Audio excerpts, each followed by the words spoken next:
Hello, everyone. Welcome back to the channel. Today, we're exploring how to compare ETFs on Fidelity's platform, a powerful tool for investors to analyze exchange-traded funds and make informed decisions. If you're looking to optimize your portfolio, this guide will walk you through the comparison process. Let's dive in. Log in to your Fidelity account. Start by logging into your Fidelity account through the website or mobile app. If you don't already have an account, you can sign up easily on their platform. Access the ETF screener. Navigate to the Research or ETF section from the main menu. Here, you'll find the ETF screener, which allows you to filter and compare ETFs based on various criteria. Search for specific ETFs.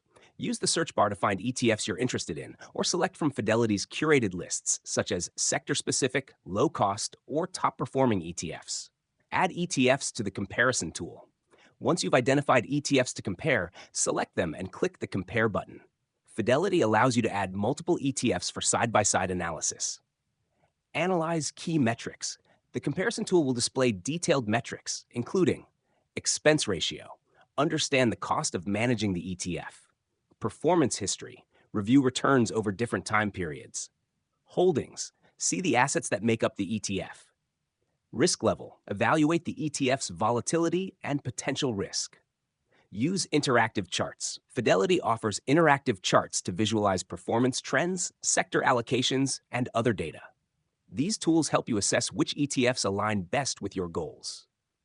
Save or invest. After comparing ETFs, you can save your findings or proceed to invest directly through the platform. Fidelity's interface makes placing an order straightforward. Stay informed. Leverage Fidelity's research resources, including analyst reports and market insights, to keep up with ETF trends and market movements. With Fidelity's robust comparison tools, selecting the right ETFs for your portfolio has never been easier. Have you used Fidelity to compare ETFs? Share your tips in the comments, and don't forget to like and subscribe for more investing tutorials. See you in the next one.